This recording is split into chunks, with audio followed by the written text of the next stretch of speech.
There was so much stuff in this house, it was borderline a hoarder situation, which for the most part was amazing.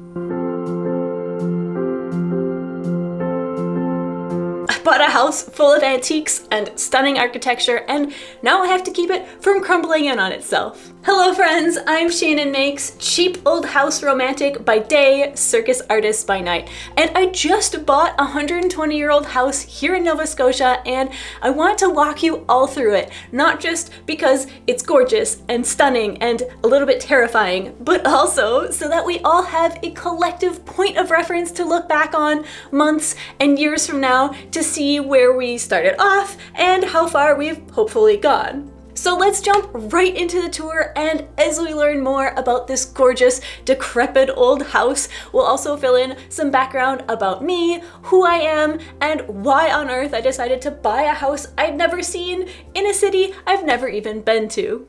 Alright friends, so starting in the front of the house, this is where the main front door is, and if we can kind of see here, the house is split in two halves. It is a duplex, so it's mirrored right down the middle. So this side is going to be very similar to that side. This side's a little bit fancier, so we're going to start this way first. So this is one of the rooms that made me fall absolutely in love with this house because the floors have the most amazing decal touches in here. So very fun. Also, we've got the lovely bay window in the front. These absolutely huge, not at all winterproof windows that are so impractical, and yet I love them. Then going around to the other side, we have this original to the house 1902 coal fireplace with some amazing tile work going on in here. So I cannot wait to get this cleaned up. This is one of my favorite features of the whole house. It just has such amazing touches in the floor, the molding. Once we get rid of these dropped ceilings, there's some gorgeous molding. We can actually get a sneak peek of it up in the corner over there. So I'll give you the B-roll shot of that right now. You can see it just peeking through under there. Okay, I know I said in the intro that I just bought the house, but it has at this point been about 6 months. I've just been really procrastinating putting the videos up on the channel for all of the reasons I talked about in last week's video, but I bought the house in June of last year and we drove down there in early July, so that's why you'll see me wearing just a t-shirt or short sleeves in this video and all of the upcoming early house videos. Okay, back to the tour. So then coming into the hallway here, another amazing view of this house. We have this lovely staircase, very graceful curved lines that I absolutely love. Also mirrored in the molding on the ceiling here, which does this beautiful, follows this curved wall. Absolutely fun. We'll go upstairs in a sec, but first we're gonna stay on the main floor. Gonna come into this room here. I don't know what I'd call it. It's adjacent to the kitchen. It has another fireplace, so the original fireplace you just saw was on the other side of this wall. Then it has these two closets that have been turned into these weird built-in situations. These are obviously not original to the house, but they're kind of cool. You'll see in the other side of the house it doesn't have these built-ins, but it has just plain closets. Then again, some nice big windows, again, not at all insulated. And then a super fun little pass-through to the kitchen, which I'll give you a close-up on because that is where we're gonna go next. So my patrons have known about this house since I bought it. They've had the whole house tour already, and I asked them what questions they had about it for me, and they worked with me to help figure out the best way to contextualize this whole situation to you. So first of all, shout out to my patrons. Thank you so much. But one of the main questions they had was why? Why now? Why in Nova Scotia? And what the heck was it like to buy a house without having even visited it first? And honestly, it is such a long and complicated story with about 1 million different plot twists that I'm not gonna go into it all right now. Maybe I can do a future video about it, but the Cliff Notes version of it was that owning an old Victorian home, and specifically a fixer-upper, has been a lifelong dream of mine. Like, yes, I love me some HGTV and I enjoy watching Chip and Joanna as much as the next person, but all those shows did was cement a pre-existing desire to get my hands dirty restoring an old house.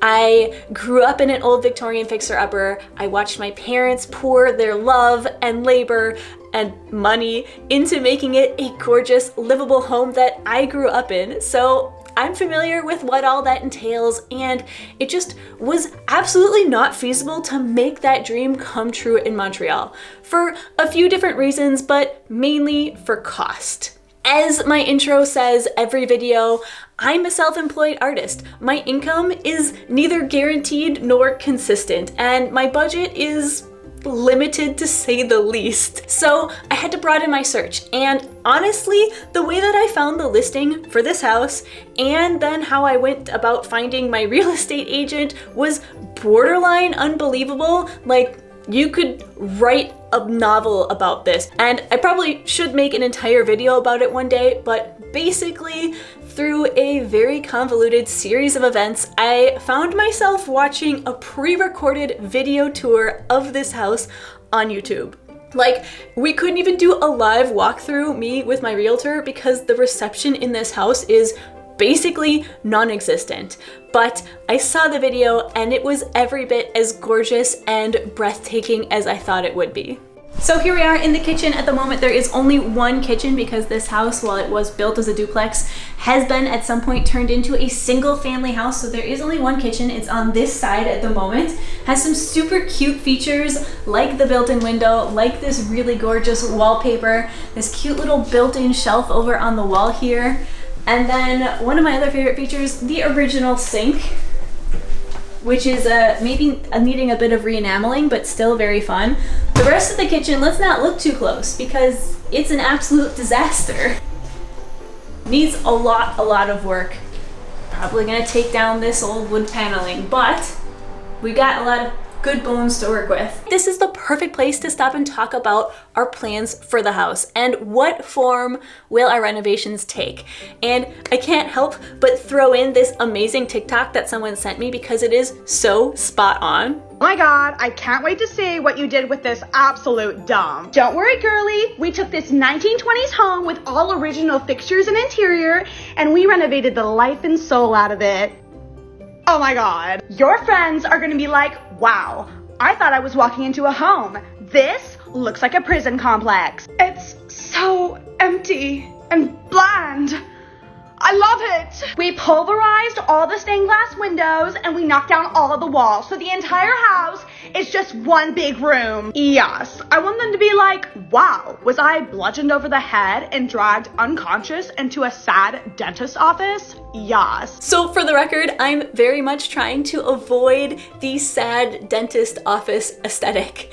There will be no open concept for this girly because we can see that there are so many original features of the house intact. We've got solid wood doors, those beautiful curved moldings, so much original trim and baseboards, that gorgeous staircase and the hardwood floors. Like, there are so many original features of the house intact. Heck, even some of the hinges are stunning. And I absolutely want to keep as many features of the original house as is feasible, which I've definitely heard people here, especially on YouTube, refer to it as restoration. Like, I want to restore this house to the way it used to be, but that isn't actually the correct word, at least not if you are looking at it from like a professional preservation point of view. I guarantee you I'll use the word restoration colloquially. I just wanted to acknowledge that it's not technically the right word for what we want to do with this house. True restoration would be returning the house to its exact appearance at a specific point in time, you know, like making it look like it did when it was built, matching historic paint colors, recreating the original wallpaper, matching or reproducing fixtures and hardware. And not only would that be impossible in this house for so many reasons, starting with the fact that when it was built, the entire back half of the house with the kitchen and the plumbing wasn't there. The attic most likely wasn't there. They're still quite old. They were added on sometime within about 10 years of the main part of the house being built, but they're not original. Also, I like modern conveniences. I like my refrigerator. I love hot showers, running water, indoor toilets. So no, we will not be restoring it in the technical sense of the word, but we will be renovating with care. I'd like to restore many features of the house to their original glory, preserving as much as is possible while making sure the modern renovations, of which there will be some, are sensitive to the historic nature of the house. It's gonna be slow, labor intensive, and probably quite expensive, but the result will hopefully be stunning. Also, yes, I'm gonna be keeping the original windows. You can fight me in the comments. So then if we go over into the second part of the house, this is kind of the dividing line between the two apartments, let's say. Come over into what's going to eventually need to be the second kitchen, but for the moment it's just this giant mudroom. Nothing particularly special here, except that it's got some cute little furniture in here, and it also currently has our only working bathroom. So here it is. It's disgusting. Absolutely nothing special to look at, but it is a working toilet and a working sink. The only running water in the house. Can get into that a little bit later. But for the moment, bathroom, super cute furniture, and an ironing board that folds out. I'm not gonna open it right now because it's full of stuff, but just know there is an ironing board tucked into this wall right here, which is also very fun. So now moving into the mirrored part of the house here. This is just like the other side. It would have had the pass through to the kitchen, except this side does not have it. It looks like this side was converted into a bedroom at one point because they also took out the fireplace over here. So you can see where there used to be a fireplace, they've now covered over the chimney. They've put an outlet there, and you can actually see some of the original brick of the chimney in the closets here. So there's no built-in units, it's just closets with the chimney in here. I'm literally touching the brick from the chimney. So also lots of fun furniture. The house came with all this furniture. We've got so many fun things to sort through. We've got trunks, we've got so many lamps, so many antique mirrors, dressers, so many picture frames. It's gonna take us a while to go through it, but it's one of the parts I'm absolutely looking forward to. Again, mirroring that lovely curved feature in the wall and in the staircase here. And then coming into the other front room, again, you can see it's very similar. It's still got the big bay windows. It's got the fireplace, but it's a little bit less fancy. It doesn't have the benches around the outside. The tile is a little bit more plain. Also, the wood in here, while it's still gorgeous and it does have some nice detailing, it's not quite as fancy as the previous room. Thank you, Phil. Would you like me to move? So this room is actually one of the rooms that's in the best shape at the moment of the entire house. The floors look like they're trashed, but it's just because the radiators exploded, but it's not mold, it's just dirty water from the radiators. Other than that, this room, pretty good shape. So this is gonna be one of the first ones, I think, knock on wood, that'll get cleaned up. Same thing, it's got these weird drop ceilings, and there's probably that beautiful vaulted ceiling in here that gives us another foot or two of height, so that's very exciting. So then, as you can see coming back through here, we're back in the front of the house. Nothing particularly special, so now we're gonna just go around and go all the way up the stairs. We'll give you a tour of floor number 2. Coming up on what is another one of my favorite views of this house, and one of the photos that absolutely sold me, is right here, standing right in the middle between these two halves of the house and looking down at the mirrored staircase. It's absolutely gorgeous. So after convincing my real estate agent that I was not, in fact, a scam artist and did have a real interest in the house, I basically had to bring in a bunch of professionals, long distance, me in Montreal, them here, to take a look at the house. I had a heating and plumbing company come to give me their feedback on both what type of heating they think the house should have and what that would cost to have installed. I had a house inspector come out and look over the place, and then following his report, I had an asbestos asbestos specialist come out and take samples of some of the plaster and ceiling tiles and things like that to test. There was just a lot to manage, that's for sure. Fun fact, apart from when I was a teenager and living with my parents, I have never had a cell phone plan. My friends knew that if they wanted to hang out with me, they just had to plan enough in advance to catch me when I was by a Wi-Fi network, because I didn't have data, I didn't have a phone number, that was just the way it was. Well, fast forward to buying this house, or at least putting the offer on it and reaching out to all these professionals, that forced me for the first time in my life to take an actual phone plan, which I think is also the first moment that Phil knew I was really serious about buying this house. So from there, we can go into the back part, which is on top of the kitchen. We are back on the nicer half of the house, or what I'll call our half of the house. And this has the bathroom that is quite large. You'll see what I mean in a second when we go to the other half, but here it's got the washer and dryer left over from the previous owners. It's also got this funky jacuzzi bathtub situation, which works. The motors work, we turned it on. And then it's got, it's got a bidet, as well as a normal toilet, a very fun stained glass window, sink, lots of rat droppings, another absolutely giant mirror, and then a linen closet in here. So as you can see, it's absolutely a giant bathroom. There's so much space to work with. I'm actually quite excited. I think there are a lot of fun things that can be done with this bathroom. And then as we go to the other side, you can actually see they've split up the same space on the other half of the house quite differently. So let's actually go take a look at that now. So it is going to be a little bit darker here because we do not have power on this half of the house, and there are not very many rooms in here. So bear with us, it's going to be a little bit dark, but come on in.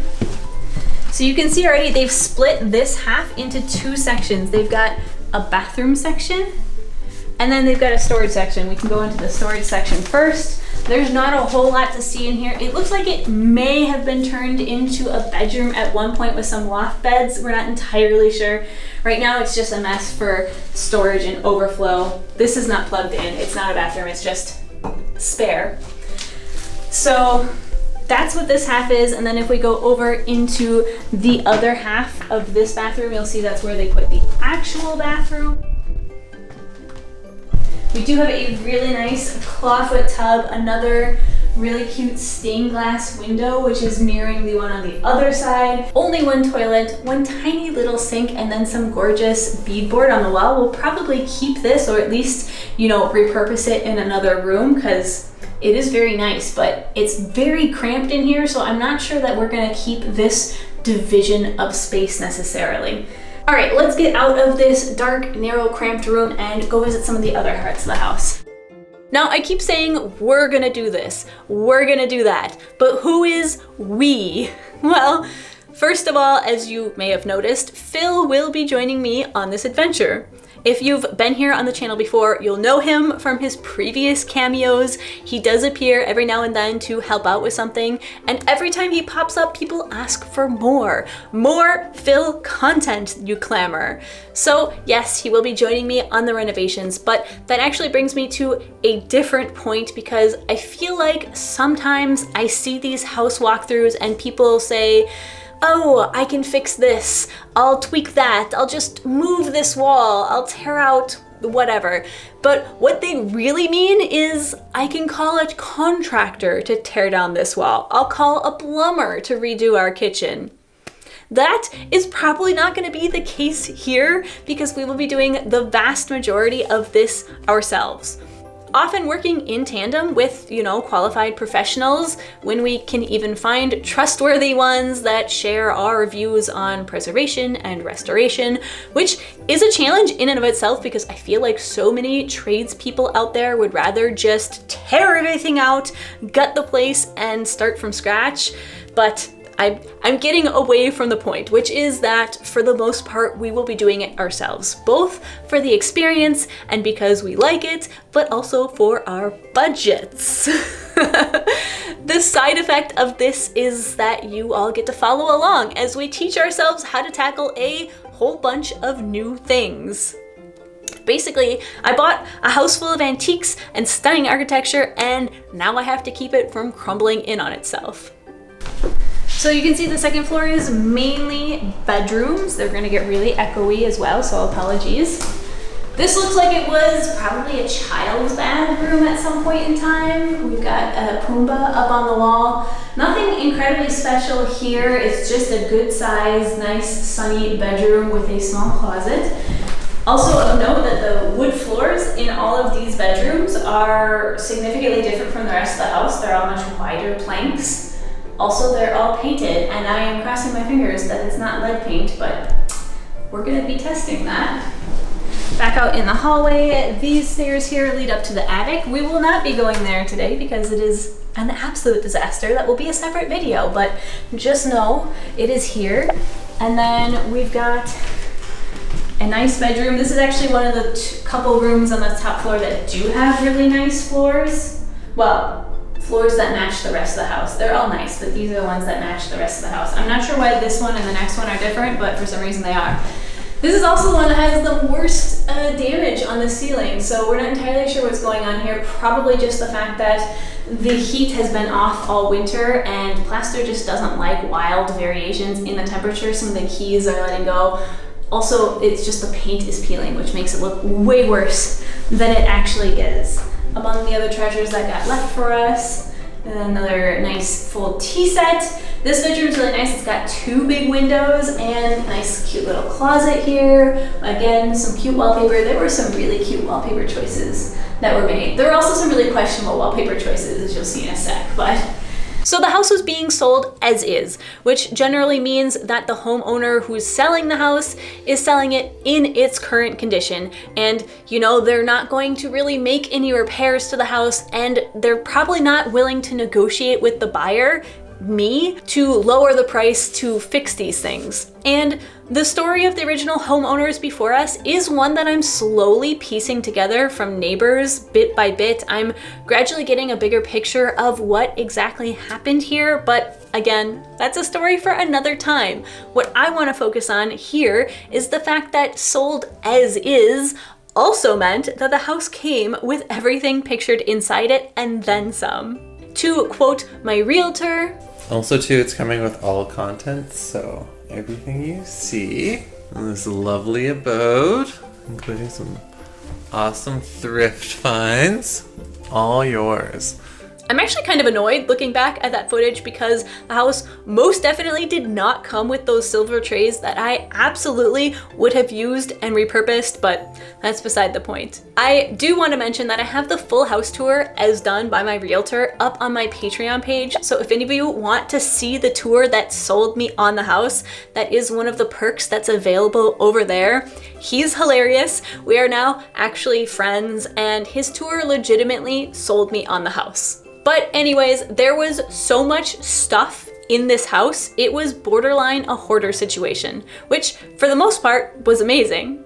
We're not moving down to the house full time. We're still keeping our apartment in Montreal for numerous reasons, but it does mean that we're in this kind of weird situation where we're driving down to the house without any furnishings. We're basically just packing the car with every single power tool we can get our hands on and some clothes, and then getting everything else that we need down here secondhand. So having at least some basic furniture at the house was a huge bonus. Plus, we have an entire attic full of antiques to go through. That's gonna be so much fun, both for me, but also hopefully for you. Who knows what surprises we're gonna find in there. Is it a pool? Oh shit, I think that's another fireplace around. So then coming over into another one of my favorite parts of the house is this gorgeous front room with this huge window. It is absolutely massive. It looks out onto the front of the house.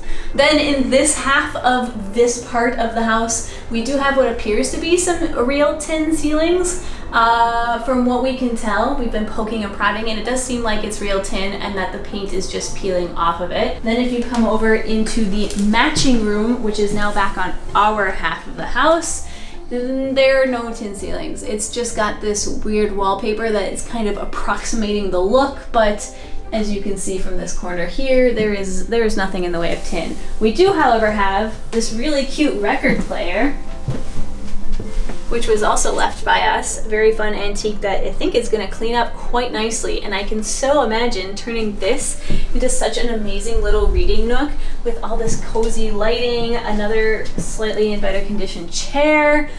There are just so many fun things that can be done. Also, so many books to be sorted through. Some of which will be kept, some of which will be donated. But yeah, you can actually, let's take a look here. It's kind of interesting. If I stand right on the threshold, you can see this half, nice wooden floors. This half, wider painted over wooden boards. So not quite sure what's going on there, if they got replaced at some point, some later date, but we've got a little bit mismatched floors going on in the top half. So now we can see that these bedrooms basically mirror the two bedrooms on the other side. So we'll just go through them briefly, also because they are really dark. Good sized bedroom. Got a tree blocking the light from this window, but this tree is going to be coming down because it is way too close to the house for the health of the house or for the tree. But again, two nice big windows that eventually need to be replaced. Some questionable wallpaper choices here. This is just lavender wallpaper that is peeling off. And then somebody tried to put in a closet with questionable success. So my guess is this will probably get torn out and either replaced or just left as a nice big room, potentially a sewing room, I don't know. And then last but not least, we have what we're using as our bedroom for the moment. It was the cleanest room. We did do a little bit of tidying up, but we does need to do a little bit more intense cleaning in here. Someone did have a lot of fun with the paint job in here. It is painted to look a bit like a castle wall. I don't know, kind of fun and whimsical. A little bit less light than the other room, but a lot more corgi. And then on this half of the house, the attic access is actually in the bathroom. So we can take a quick peek up the stairs, but we're not actually gonna go up because again, it's quite an experience. What can I say? Shannon is scared. I'm not scared, only of the basement. Also, this is really cute. As you can see, there's so much love that this house needs. You're gonna get a quick sneak peek at what next week's video has in store for you in a second here. But first, I know I haven't really gone into all the work that has to happen on the house or like the results of the inspection report, but basically just all of the main components of the house probably need to be changed or heavily repaired. The roof, the siding, the windows, the heating, the insulation, the kitchen and bathroom, repair some of the plaster work. It's a lot, but I'm super excited about it. I'm so excited to share it all with you. I feel a little bit like I'm living in my very own HGTV show here, except that, you know, I won't be replacing everything with shiplap, and the process will also probably take about 1,000,000 times longer. Speaking of which, that process has already started. As I said before, we bought the house 6 months ago. We've been working on it since. So next week, you'll get to see the very first days of us working on the house here, all the adventures that arose just in those first couple days, but that was back in July of last year. If you want more up-to-date, real-time sneak peeks, then Instagram is definitely the place for that because we're here now. We're working on the house. And now that the cat is out of the bag, I can finally start sharing some house content over there. So bop on over there and find me. I am at Shannon Makes. Also, shameless plug for my Patreon because this whole adventure is thrilling, but also incredibly expensive. And so I am so grateful to my monthly supporters, both on Patreon and on Ko-fi, who give me a sort of reliable base income every month that I'm essentially using to fund all the repairs here. I'm taking all of that income and basically throwing it at the house. Without their support, there's a good chance I'd have to take some other jobs to raise the money to give this house the love it needs. And that not only takes me away from working on the house, but also from making videos about the process. Because yes, I do still edit all my own videos. So if you're interested in supporting this process, if you'd like to keep the house content coming, please consider becoming a monthly supporter. You also get some fun bonus content in the form of monthly vlog updates, another great way to stay current on what's happening at the house. Plus you get early and ad-free access to all my videos, and it's just a very wholesome and fun place to be. Plus, I will be answering a Patreon question every week in my videos, so that's where to go to submit those questions. But with that all out of the way, as promised, here is a quick sneak peek of what next Friday has in store for you. Well, it's day one and shit is already hitting the fan because we have a lovely leak. The first plumber that I had in here said he had never seen a radiator explode with such force. Thank you so much for watching, and I hope to see you there. Bye!